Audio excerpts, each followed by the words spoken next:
Hi there, my name is Mun Wah.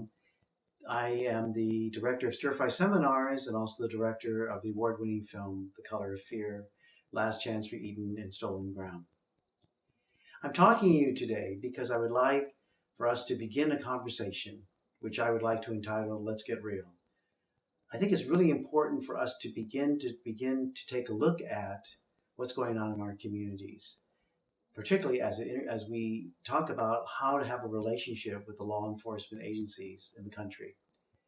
I strongly believe that there's a strong link between what's going on in our country in terms of poverty, violence in our schools and in our communities, the growing gap between those who are rich and those who are poor, as well as it being mirrored and perhaps even magnified what's going on in our Congress and the political atmosphere today, where everything gets more and more polarized.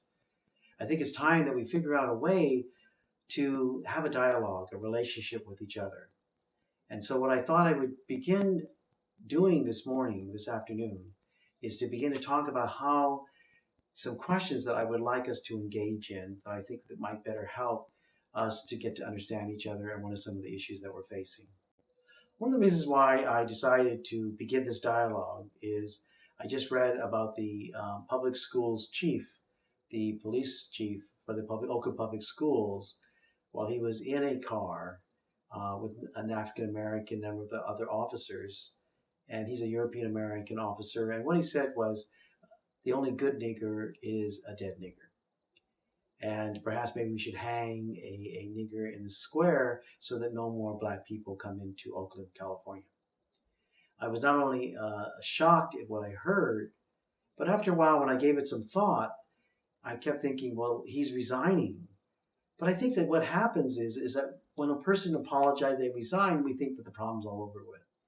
But actually, what I would like to pose as a much greater question might be is this just the tip of the iceberg? Is it simply that he was drunk, or that wasn't who he really was as he defended himself, or was in fact having alcohol simply allowed him just to relax and share what he was really thinking? To be honest with you, I think that that's a much deeper concern that every community is probably thinking about. And what would it be like if someone were to share that those were their thoughts? I think that one of the things that we should all ask in every single community ought to be is, where did he get those thoughts from? Where did he learn these type of cliches? Where did he, and why did he bring this up at this point?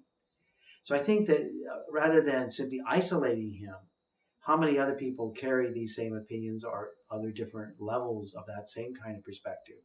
And how can we have a dialogue, not just in firing or dismissing people like that, but to begin to have a dialogue of not only where that came from, but how we can actually talk about this, not only how it hurts different communities, but also where it comes from, how it impacts people, and also how we can find a way to heal from each other. One of the questions I would like to ask for those of you that are out there in the community is, what do you think it would take for the police departments all across this country to be able to have a relationship with our communities where we could feel like we could trust them? That feeling that somehow that they're really there to preserve and to protect all of us, not just a particular group. What would that take?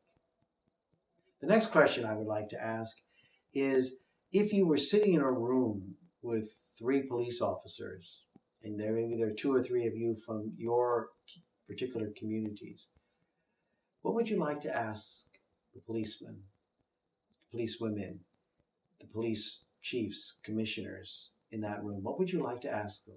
What would you like to say to them? And the last question I'd like to ask is, if you were in that particular room with the police officers, what would you like them to ask you? What would be some important questions that you would like them to ask you in relationships so they can get to better know you, to better understand what are some of the issues and histories that have gone on in our communities? What kind of questions would you like them to ask? So this is all part of our dialogue that we hope to continue on weekly here on Let's Get Real. Let's begin to talk about the issues that we're afraid to. Those issues that we can't say and issues that we're afraid to ask about.